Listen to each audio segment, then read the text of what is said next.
Assalamu alaikum and welcome to PSL Cricket Hangama, brought to you by Cadbury's Dairy Milk. And of course, the transmission partners, Marina Sports City, and presented by Coca-Cola, brought to you by Zameen.com and sponsored by Allpiz.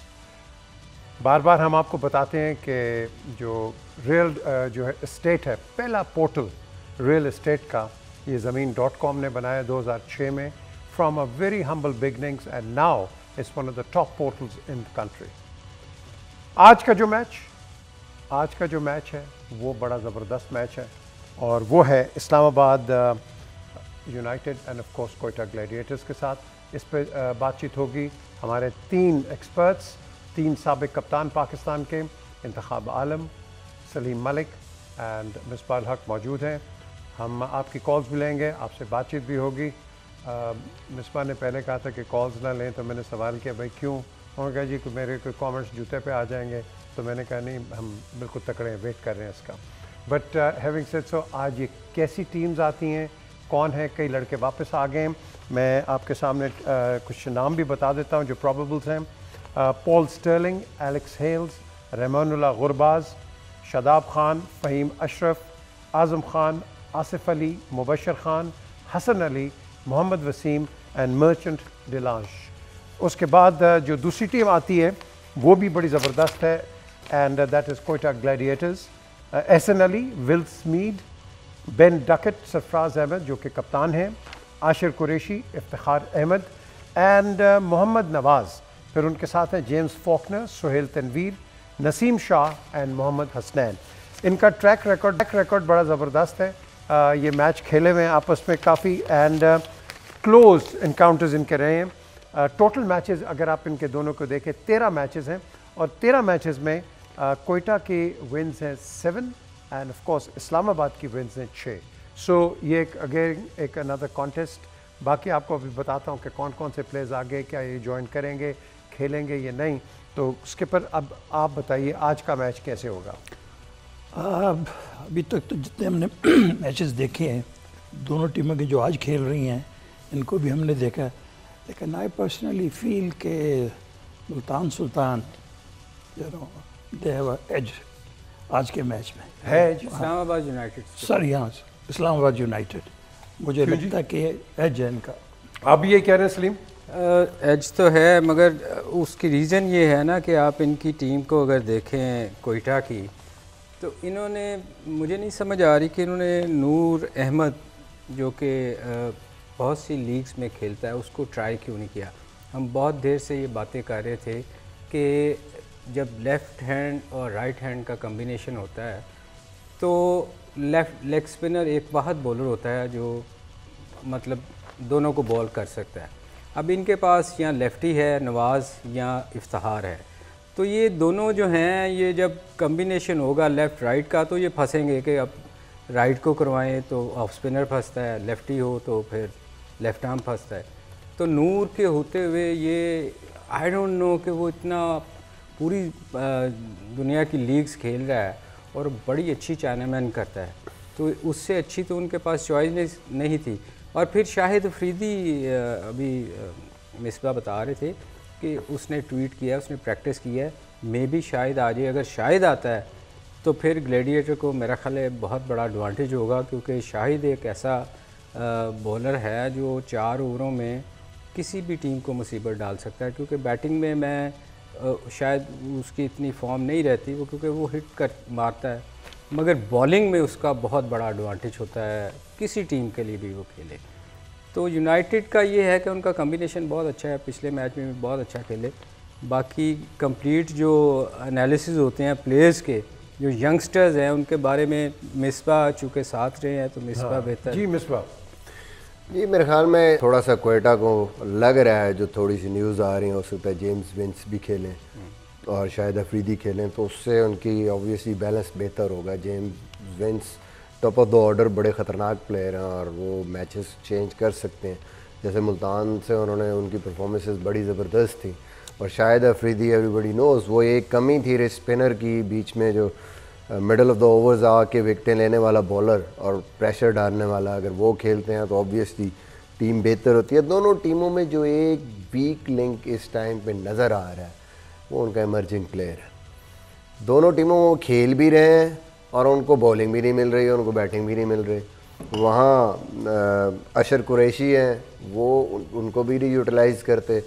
यहाँ पे मुबशर ख़ान है जो basically longer version के batsman है और उनका जो main चीज़ है वो ऑफ स्पिन है। अभी तक एक ओवर भी नहीं कराया। तुम ऐसे क्यों सवाल उठता है क्यों? जी ये बहुत बड़ी, आप 10 से खेल रहे हैं, आप एक बंदे को यूटिलाइज ही नहीं करें। या तो आप उसकी जगह कोई ऐसा बंदा खिलाएं कि जिसको आप एटलीस्ट यूज़ करें। देखिए यहीं से स्टार बने हैं ना, शादाब खान यहीं से स्टार बना है, हसन अली इमर्जिंग कैटेगरी से आया वो स्टार बना है। तो आप जिसको भी लेके आते हैं ट्रस्ट करेंगे ये आपकी प्लेइंग 11 में सिर्फ होगा नहीं, कहीं ना कहीं आपको आकिफ जावेद आया, उसके पीछे पर्पस था, आसिफ अली आया एज इमर्जिंग प्लेयर, उसने जगह बनाई। तो आप सोच के लाए ना कि इसको अगर खिलाना है तो हमने यूटिलाइज़ करना। जब आप नहीं करेंगे और आपके वो प्लेयर समझें कि 11 में है लेकिन कोई ट्रस्ट ही नहीं है कि कहाँ हमने उनको खिलाना है, तो फिर आपकी टीम का जो बैलेंस है ना वो इमर्जिंग प्लेयर की वजह से आउट हो रहा है। तो I think overall as Islamabad अगर आप देखें बैलेंस वाइज, लेकिन ये 2 प्लेयर आने से कोयटा की टीम भी आई थिंक काफ़ी स्ट्रॉन्ग होगी और वो ये साइकोलॉजिकली भी चाह रहे होंगे कि उनको थोड़ा सा जो कॉन्फिडेंस मिले अपने प्लेयर्स और कम्बिनेशन की वजह से। लेट्स सी कैसे मैच जाता है। दोनों के लिए इम्पोर्टेंट गेम है, दोनों चाहेंगे जीतना and obviously will be enjoying this game. अच्छा, what do you think, Ben Duckett को खिलाएंगे या इसको रिप्लेस करते हैं? इट्स डिफ़िकल्ट टू से, लेकिन मैं अभी जो मिसबा भी बात कर रहा था इमर्जिंग प्लेयर की, दरअसल ये कप्तान पे बहुत डिपेंड करता है कि उसको कितना अपने इमर्जिंग प्लेयर पे कॉन्फिडेंस है। और ये कप्तान ही एक प्लेयर को बना सकता है, कप्तान ही एक प्लेयर को ख़राब भी कर सकता है। तो मैं समझता हूँ जब आप इमर्जिंग प्लेयर के लिए ये अपॉर्चुनिटी है तो उनको कॉन्फिडेंस में लेना चाहिए, हाँ, ताकि वो भी कुछ टीम के लिए को बेहतरी कर सके। और अगर अभी तो इफ़ एंड बट्स की बात है ना कि आज अफरीदी खेलेगा या नहीं खेलेगा, जो दूसरा लड़का है वो खेलता कि नहीं खेलता। अगर खेलता तो यह कि उनके थोड़े बहुत चांसेस बढ़ जाते हैं, but I still feel other side is little bit stronger. लेकिन अच्छा, मैं थोड़ा सा यहाँ पे इमर्जिंग की क्योंकि बात हो रही है तो मैं यहाँ पे एक चीज़ कहना चाहूँगा। आई थिंक हमें थोड़ा सा जो इमर्जिंग के लिए जो हमने एक क्राइटेरिया बनाया हुआ उसको हमें रिविज़िट करने की ज़रूरत है। उसकी रीज़न ये है कि देखें अंडर 19 के प्लेयर, हम जैसे अंडर 19 का प्लेयर आता है, अंडर 19 से चैम्पियन प्लेयर को 12-14 प्लेयर आते हैं, लेकिन आगे फर्स्ट क्लास में डोमेस्टिक में उसमें से आपको कोई प्लेयर नज़र नहीं आता, कोई एक आधा ही आगे आता है और वो कहीं गुम हो जाते हैं। वर्ल्ड कप का फाइनल खेली हुई टीम, आपको कोई अंडर 19 का प्लेयर आगे नज़र ही नहीं आता। Same is happening with this emerging category. आप एक इमर्जिंग प्लेयर 6 टीमों में आते हैं, 6 प्लेयर या 10 प्लेयर आते हैं, वो कहीं ना कहीं खेलते हैं। अगर कोई क्लिक हो गया तो ठीक है, वो आगे कहीं ना कहीं खेल जाता है, लेकिन थोड़ी बहुत परफॉर्मेंस करके होता क्या है अगले साल वो उस क्राइटेरिया पे पूरा नहीं उतरता और वो उस इमर्जिंग कैटेगरी से बाहर हो जाता है। फिर वो क्या होता है, सिल्वर या गोल्ड दूसरी कैटेगरियों में वो खेल ही नहीं पाता। तो हमें कोई ना कोई क्राइटेरिया इसके लिए बनाना पड़ेगा कि एटलीस्ट इमर्जिंग प्लेयर को हम थोड़ा ज़्यादा चांस दें कि वो 2 साल 3 साल या उसके लिए मैचेस की जो तादाद है उसको एडजस्ट करें, कुछ ना कुछ सेट करें ताकि वो कुछ खेलें तो सही। वो थोड़े से मैच खेल के वो इमर्जिंग से बाहर हो जाता है। अब हर साल आप 10 से 12 प्लेयर इमर्जिंग नए कहाँ से ढूंढेंगे? उसकी वजह से फिर आपकी ओवरऑल जो टीमें हैं कंपेटिटिव क्रिकेट पे फ़र्क पड़ता है, स्टैंडर्ड उसका जो है ना वो नीचे होता है। इतनी जल्दी इमर्जिंग प्लेयर इतने ज़्यादा आपको नहीं मिल सकते और उनके लिए भी ज़्यादती है कि उनके लिए फिर आगे कुछ भी नहीं है। अच्छा, ये जो बिस्मा ने अभी जो अपनी ऑब्जर्वेशन दी है, इसके अंदर एक क्वेश्चन उठता है कि बिकॉज टीम्स जो हैं और पर्टिकुलरली कैप्टन्स वो भी अंडर प्रेशर हैं क्योंकि उनके ओनर्स और ऑफ कोर्स सपोर्टर्स कहते हैं कि भाई तुम परफॉर्म करो, जीतो मैच। तो क्या ये वजह है because of you know let's say emerging अपनी जगह पे है but no confidence on the emerging player because you want to win the game, इसलिए इसकी चांस ही देते? ऑब्वियसली पीजे प्रेशर तो होता है ना, हर फ्रेंचाइजी जो है वो चाहता है कि उसकी टीम जीते और फिर कप्तान ना चाहते हुए भी एक प्लेयर को खिलाना पड़ता है। तो मेरा ख्याल है इस पे जैसे मिसबा ने कहा कि इस पे काम करने की ज़रूरत है कि ताकि वो बच्चे जो परफॉर्म करके आते हैं वो ज़ाया ना हों। उनका कुछ ना कुछ ऐसा होना चाहिए कि वो जैसे कहा कि वो गायब हो जाते हैं सीन से। अब देखो ना फर्स्ट क्लास में पीजे होता क्या है कि अब 6 टीमें कर दी गई हैं। अब 6 टीमों में लाहौर की अगर आप मिसाल लें तो उसमें सारे टेस्ट प्लेयर खेल रहे होते हैं, नए प्लेयर को तो मौका ही नहीं मिलता। इसीलिए हम कहते थे कि ये आप ज़रूर करें कि 6 टीमें होनी चाहिए, मगर जो 7 बैंक या दूसरी टीमें थीं उनका भी मैचेस होने चाहिए ताकि नए लड़कों का आपको पता चलता रहे और उनमें जो परफॉर्म करे वो 6 टीमों के मैचेस करवाए जाएँ। क्यों जी स्किप, ये फिर ये आज 10वां मैच है and Islamabad United chasing 217 in the previous game fell just 20 short. ये आज फिर डिपेंड करेगा कि पिच किस तरह की, बहुत डिपेंड करता है। हमने देखा कि बैटिंग सेकंड प्रॉब्ली पिच जो है वो थोड़ी सी ईज आउट हो जाती है, थोड़ी सी ड्यू एलिमेंट भी आ जाता है, गेंद स्किट करता है और बल्ले में भी आता है। तो आई थिंक ज़्यादा हो जाते हैं when you are chasing runs. शुरू में कोई इतना अफेक्ट होता नहीं है दरअसल। तो अभी तक तो हमने देखा कि स्पिनर्स भी वेरी सक्सेसफुल, और ये कप्तान पे है कि अपने स्पिनर को लाता कब है वो। इस T20 में captain plays a huge part, you know, उसकी क्रिकेटिंग थिंकिंग, उसका कॉन्फिडेंस अपने बॉलर पे, उसका कॉन्फिडेंस अपने फास्ट बॉलर पे कब उसने लाना। तो ये captain plays a very very important role in T20 matches में। ओके, एक ब्रेक का वक्त आ गया और ब्रेक पे चलते हैं। ब्रेक के बाद वापस आते हैं और ये जो PSL क्रिकेट हंगामा brought to you by Cadbury's Dairy Milk, इसको आप हमें ज्वाइन कीजिए इस ब्रेक के बाद। Welcome back to PSL Cadbury's PSL cricket hangama, or of course presented by Coca-Cola, brought to you by Zameen.com, and of course sponsored by Alpers, and जो हमारे transmission partners है मरीना स्पोर्ट्स सिटी। 10वां मैच है, आप क्या कहेंगे इस पे? पीछे मैं समझता हूँ कि इसकी जो असली सूरत हाल है वो आपके पहले राउंड के बाद जाके आपको कहीं सामने आएगी। पता लगेगा कि टीम के लोग कॉम्बिनेशन क्या कितने अच्छे हैं टीमों के, और उनके जो मेन प्लेयर हैं जिनको वो एक्सपेक्ट करते हैं ग्रेट डील, उनकी परफॉर्मेंस देख लें, और जो कि बहुत अच्छे प्लेयर है कि they not performing at the moment. तो ये सारी चीज़ें आएंगी जब पूरा पहला मैच ख़त्म होगा ना, पहला राउंड ख़त्म होगा, फिर सूरत हाल के सामने then you will be able to predict. It's very difficult to predict, लेकिन आप बता सकते हो एटलीस्ट को 80%, 85% के आगे चांसेस क्या होंगे। तो दोनों टीमें आज बहुत अच्छी हैं, तो we are expecting a good match today. अच्छा, एक क्वेश्चन उठता है कि 5-5 तो खेलेंगे ना जी सारे एक दूसरे से। डू यू फाइंड कि इसके अंदर मिसबा आप भी इसका जवाब दें कि ये कि इसमें कुछ स्टेलनेस आती है या आएगी या आ सकती है? बिल्कुल आती है। अब आपने जैसे पहले सवाल किया था ना स्कीपर को, क्या आज 10वां मैच है, अब क्या होगा? कल 11वां होगा, फिर 12वां। बड़ा इंटेलिजेंट जवाब दिया इसने। मैं बड़ा इम्प्रेस हो गया स्कीपर। एक ही हो रहे। देखिए ये मैच तो होंगे, जैसे स्कीपर ने कहा कि कल तो 11वां होगा ना? कल 11वां होगा। सवाल ही बुला दिया पीछे। चलो 12वां सवाल कर लो। 12वां करें अब दोबारा। नहीं, इसमें स्टेलनेस आती है क्यों मिसबा? सलीम भाई अगर आप बताएं। वो स्टेल हो गए। मैं वो मुझे उससे नहीं निकला। सिचुएशन जो है ना, जब अगर आपकी टीम ठीक है मैच हार रही है, लेकिन साथ अगर आप जीत भी रहे हैं मैच, तो then you are always in hope, या आप अच्छी क्रिकेट खेल रहे हैं तो आपको हमेशा उम्मीद रहती है कि वी कैन मेक इट। लेकिन जब सिचुएशन जैसे कराची की हो गई ना, that is something which is very difficult to come out.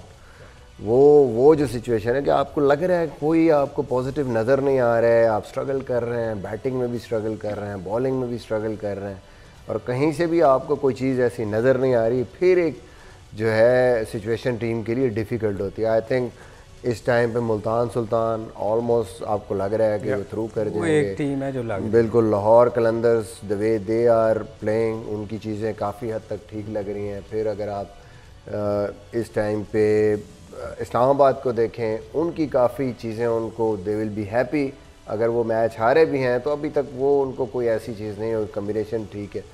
Only 2 teams जिनको बहुत ज़्यादा इस टाइम फिक्र होगी। क्वेटा भी मेरे ख्याल में काफ़ी हद तक क्लोज मैचेस खेली, अच्छी क्रिकेट खेली। जो सबसे ज़्यादा परेशानी होगी वो होगी कराची को and then I think Peshawar Zalmi को, क्योंकि the way they played yesterday वो भी थोड़े फ़िक्रमंद होंगे कि उनको भी अपनी टीम को बहुत सारी चीज़ें उन्होंने ठीक करनी है अगर उन्होंने क्वालिफाई करना। बड़ी टीम है, ऐसे ही नीचे से आती है हर दफ़ा, कहीं ना कहीं से कोई 4 टीमों ने क्वालिफाई करना होता है, कहीं ना कहीं से वो प्ले ऑफ्स में आ जाते हैं। तो लेट्स सी, ये एंड के 2-3 हैं, इनके दरमियान में बड़ा टफ कंपटीशन हो जाता है एंड पे। अच्छा, एंड की जब ये बात करें मिसबाह स्किपर, ये जो टूर्नामेंट चल रहा है ये वायर के ऊपर, क्या इसका रन रेट भी कहीं ना कहीं काउंट होगा? अगर बिल्कुल होगा, बिल्कुल होगा। अगर आप 1-2 मैचेस पे हार भी गए हो, अगर आपकी नेट रन रेट बेहतर है तो आप आगे जा सकते हो, क्वालिफाई कर सकते हो।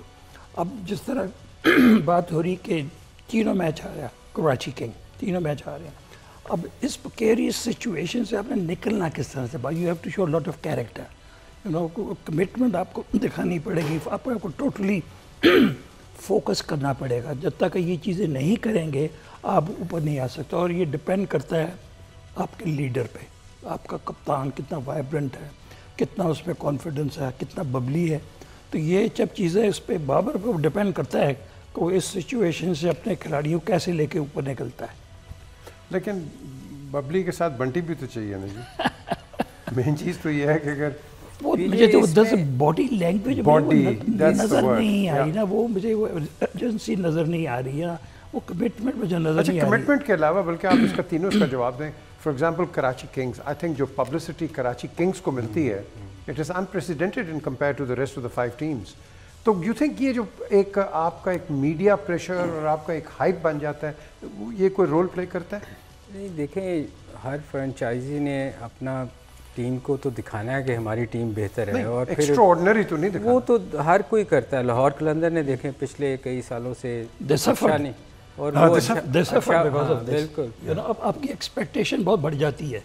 जब एक्सपेक्टेशन बढ़ जाए तो फिर बड़ा मुश्किल हो जाता है। T20 में वर्ल्ड कप जैसे इंडिया को आप देखें, पिछले वर्ल्ड कप में इतनी हाइप क्रिएट की थी और इंडिया स्ट्रगल कर रही थी, और लोग इतना एक्सपेक्ट कर रहे थे उनसे कि यार ये बहुत अच्छा परफॉर्म करेगी, वो तो मगर वो नहीं कर सकी।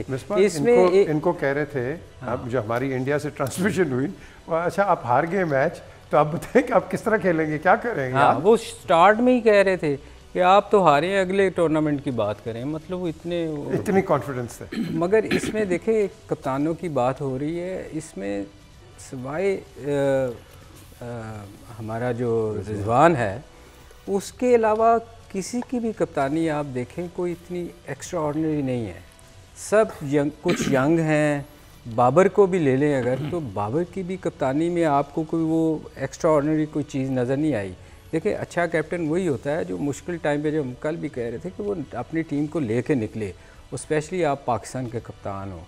सिवाय रिजवान के बाकी सब यंगस्टर हैं, और ये इसी तरह गलतियाँ करते रहेंगे। पीजे आप इनसे एक्सपेक्ट ये ना करो कि वो आप 160 पे टीम हुई है, आउट हुई है, और वो ले के निकल जाएंगे, क्योंकि सब यंगस्टर हैं, इन्होंने गलतियाँ करनी है। हाँ, शहीन का ये है कि उसको अच्छा किया है, इन्होंने कप्तानी दी है, वो सीखेगा, गलतियाँ भी करेगा, और अच्छे डिसीजन भी होंगे, गंदे भी होंगे, मगर वो उसके लिए कल को कप्तानी के लिए उसको फ़ायदा होएगा। मिस्टर, आप बैट्समैन रहे हैं प्रिडोमिनेंटली, इस फॉर्म ऑफ क्रिकेट में राइट हैंड कितना इम्पोर्टेंट है? बहुत इम्पोर्टेंट है, क्योंकि मेनली जाहिर है आपने जब आपने ज़्यादातर बड़े शॉट मारने हैं तो इसकी पावर फिर यूज़ होती है। अलॉन्ग द ग्राउंड जब आप खेलते हैं तो you basically use more top hand, लेकिन जब आप ऊंचे शॉट मारते हैं और स्पेशली मारते भी इस साइड पे हैं, पावर हिटिंग ऑन साइड पे, तो उस वक्त ये हाथ आपका ज़ाहिर है फिर क्योंकि आपने उसको पिक करना है, फोर्स भी चाहिए, तो अपोजिट हो जाता है बिल्कुल। लंबी क्रिकेट, टेस्ट क्रिकेट में ये हाथ ज़्यादा यूज़ होगा या वनडे क्रिकेट में, लेकिन जैसे ही आप पावर हिटिंग और उस पर जाते हैं तो फिर दोनों हाथ, ये भी होता है लेकिन ये डोमिनेट कर जाता है। जैसे बात हो रही थी अभी, थोड़ी सी मैं उस पर बात करूँगा टीमों के हवाले से या कम्बिनेशन के हवाले से। देखिए सबसे इम्पोर्टेंट चीज़ आप कैसे निकलेंगे, वही टीमें अच्छा परफॉर्म करेंगी जो देखेंगी कि हम कहाँ पे हमारी बेसिस खाली हैं, हमने वो बेसिस फुल करनी है। नया बॉल टेकिंग ऑप्शन कौन सी हमारी हो सकती है, हम कैसे डैमेज कर सकते हैं दूसरी टीम को जब हम बॉलिंग कर रहे हैं। मिडिल में हमारे पास क्या ऐसा स्पिनर है या ऐसा बॉलर है जो आके प्रेशर बिल्ड करे, आउट करे, चाहे वो रिस्ट स्पिनर है, मिस्ट्री स्पिनर है, या हम बस खाना बुरी कर रहे हैं। फिर एंड पे हमारे पास क्या स्पेशलिस्ट बॉलर है, एक्स फैक्टर वो है हमारे पास कि आखिरी 3 ओवर जो बहुत ही क्रूशियल है वहाँ पे आके वो ना सिर्फ विकटें लें, रन रोके और अगली टीम को रोक ले। तो आपको इस तरीके से देखना है। इस तरह बैटिंग में आपने देखना है कि हमारे पास जो टॉप 3 है वो ऐसे हैं कि 6 ओवर में हम वो सर्कल को यूटिलाइज़ करके 60 कर सकते हैं, 60 प्लस कर सकते हैं या 50 प्लस कर सकते हैं। मिडिल में फिर हमारे पास ऐसे बैट्समैन हैं जो उसको आगे 15वें ओवर तक लेके जाएँ, दैन फिनिशर। कहाँ पे आपने एक एक चीज़ को देख के आपको टीम को बैलेंस करना पड़ेगा। ऐसे नहीं होगा कि बड़ा अच्छा प्लेयर है 5 अच्छे बैट्समैन डाल दिए। डिफाइंड रोल्स और उन पोजीशंस के साथ जब तक आपकी बॉलिंग और बैटिंग नहीं होगी, आप दूसरी टीम जिसका अच्छा कम्बिनेशन होगा उस सिचुएशन में उससे मार खा जाए। मगर पीजे है टाइम, मैं एक ब्रेक पे चले जाऊँ। ओके। ब्रेक पे चलते हैं जी, वापस आते हैं और ये जो हमारा शो है कैडबरीज डेयरी मिल्क PSL हंगामा, इसको हम कंटिन्यू रखेंगे। लेकिन ब्रेक के बाद ये जो अभी जिस तरह मिसबा ने बात की है कि राइट हैंड किस तरह यूज़ करना है, लेफ़्ट हैंड, और ये कब ये कॉम्बिनेशन होता है, Salim Malik end of course Misbah हक किया अब आपको बताएंगे। और आपके अगर बच्चे खड़े हैं आपके साथ टेलीविज़न देख रहे हैं तो प्लीज़ उनको ज़रा बुला लें अंदर और बिठाएं टेलीविज़न के सामने कि ये 2 एक्सपर्ट्स आपको बताएंगे कि आपकी ग्रिप्स किस तरह होनी चाहिए और आपका stance and so on fourth. ये सब कुछ इस ब्रेक के बाद। Welcome back to PSL Cricket Cup Hangama, brought to you by Cadbury's Dairy Milk and of course presented by Coca-Cola and brought to you by of course none other than Zabeen.com। ये वो real estate का इन्होंने portal बनाया है जो कि 2006 से ये शुरू हुए और without any assistance, without any आपके लो हेल्प एनीवेयर, इस ग्रुप ने अपने आप को कहाँ आज लेके चले गए। स्पॉन्सर्ड बाय ऑल्पर्स और ट्रांसमिशन पार्टनर्स हैं मरीना स्पोर्ट्स सिटी। अब बात आती है कि हम क्रिकेट की तो बातें करेंगे, करते रहेंगे, आगे भी जाएंगे, लेकिन जो यंगस्टर जो आप क्रिकेटर्स जो हैं खेल रहे हैं, छोटी छोटी सी टिप चाहिए होती है। साबिक कप्तान इंतखाब आलम ये आपको सबसे पहले स्टांस का बताएंगे कि स्टांस क्या होना चाहिए, आइडियल स्टांस क्या होना चाहिए, और उसके बाद थोड़ी सी ग्रिप पे भी बताएंगे। स्किप। अच्छा, पीछे दरअसल बात ये 2 चीज़ें बहुत अहम हैं। एक तो आपकी जो बल्ले की जो ग्रिप है, अगर ये ग्रिप सही नहीं है तो you will have multiple problems. और अगर आपका फुटवर्क भी नहीं है और आपका स्टांस भी सही नहीं है तो ये बेसिक चीज़ें हैं जो मैनुअल बताता है हमको कोचिंग का। तो उसमें मैं आपके पहले ये बता देता हूँ कि कई मैंने लोग बच्चों को देखा है अमूमन इस तरह बल्ला पकड़ते हैं, यहाँ से ऐसे बल्ला पकड़ते हैं, और ये बिल्कुल ही गलत है। बल्ला हमेशा आपका ऐसे आएगा, सीधा बल्ला कभी आएगा नहीं। तो आपने ये अपने वी बनानी है, यहाँ पर रख के, यहाँ भी पीछे भी वी बनी होती है, तो आपने वी बनानी इस तरह से, और ये लेफ़्ट हैंड ये आपने वी इस तरह बनानी। तो आपका हो गया, जब खड़े तो आपका बल्ला बिल्कुल सीधा जाएगा। अगर आप यहाँ से पकड़ेंगे ऐसा करके नीचे से तो आपका बल्ला यूँ जाएगा, तो आपको बहुत मसले मसालों के।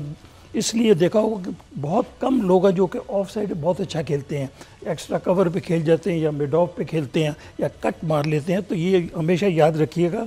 और थोड़ा सा गैप होना चाहिए दोनों हाथों में, थोड़ा सा गैप। तो वी बनानी है आपने ऐसे, फिर आपने यहाँ वी बनानी है, फिर आप बिल्कुल ठीक हो गए।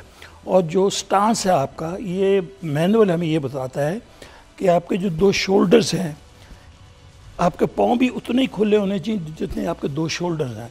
और लेकिन ये सेट रूल नहीं है। आपने बहुत लोगों को देखा होगा, वर्ल्ड क्लास क्रिकेट में भी देखा होगा कि आपको जो चीज़ कंफर्टेबल लगती है वो करें आप। ये नहीं कि अगर मैनुअल बताता है कि आप में ऐसे ही खड़ा होना, तो नहीं। अगर आप कंफर्टेबल फील करते हो, थोड़ा सा ऐसे करके भी कर सकते हो आप, और टांगे भी खोल सकते हो। तो जो आपको कहे कि आप कंफर्टेबल फील करते हो वो आप करें। और मैं ये भी देखा होगा कि अपने आजकल की क्रिकेट में कि जो मूवमेंट है, आपकी फीट मूवमेंट है, वो ऑलमोस्ट है ही नहीं। दरअसल तो आपको प्रॉब्लम होता है जब आपकी मूवमेंट नहीं होती, फिर आप गेंद को चेस करते हो, आप कॉट बिहाइंड भी हो जाते हो, स्लिप पे भी गेंद चले जाता है। तो उसके लिए अपने करना क्या है कि आपने ये जो आपकी राइट लेग है, थोड़ा सा आपने इसको लाना है। लेग स्टंप अगर आप खड़े हो तो आपने मिडल स्टंप पे ही आपको पाँव लाना है। उससे क्या होगा कि आप छोड़ भी सकते हो, आप कट भी मार सकते हो, आप पुल भी मार सकते हो, आप हुक भी कर सकते हो, सिर्फ एक टांग कितने हटाने और से। गेंद अंदर आ जाए आप फिर भी खेल सकते हो। सामने आप ऐसे ही आ जाओगे ना। जब आप खड़े खड़े खेल जाते हो तो लाइन आप मिस करते हो बॉल की। जब लाइन मिस करोगे आप बोल्ड भी हो जाओगे, गले में भी आउट हो जाओगे, स्लिप में भी आउट हो जाओगे, कॉट बिहाइंड भी हो जाएगा। तो ये बहुत ज़रूरी है। जो भी कोचेज़ हैं, क्लब क्रिकेट में हैं या फर्स्ट क्लास क्रिकेट में हैं, तो ये चीज़ें हैं जो बच्चों को बताने की हैं। तो मैं दोबारा रिपीट कर देता हूँ कि आपने ये वी ऐसे बनानी है और ये वी इधर बननी है। ये बच्चे देख लो आप, ये जो वी आपको बता रहे हैं, स्किप ज़रा दोबारा इनको बता दें। ये देखते हैं, ये यहाँ पर वी बनी होगी, जहाँ पर ये हैंडल जुड़ता है अंदर जाके इसके। आपने ये बनानी है वी, और ये इधर रखना, बिल्कुल आपका बल्ला सही आएगा। Very good. मिसबा, आप ज़रा हमें, हमारे यंगस्टर्स को आप भी बता दें। स्किप, ये बैट ले लें जी। देखें, बिल्कुल जो चीज़ें बताई हैं इंतखाब भाई ने, वो बड़ी ज़रूरी हैं। वी जब आप बनाते हैं तो ये एक नेचुरल पाथ है आपके बैट का, फर्स्ट स्लिप की तरफ से आता है, और ये सबसे इजी एक्सेस है हर किस्म के बॉल के लिए। यहाँ से जब आप पिक करते हैं, कट यहीं से मार देंगे। यहाँ से जब आप पिक करते हैं और सीधा भी खेलना है तो बैट का पाथ ये सीधा आएगा। ऑन भी खेलनी है, उधर भी जा सकते हैं। तो ईजीएस्ट वे है और सबसे इजी एक्सेस है। यहाँ से अगर पुल भी मारनी है तो वो भी आसान है। अगर आपका बैट यहाँ से यूँ आ रहा है तो फिर इस तरफ तो बिल्कुल जा ही नहीं सकता।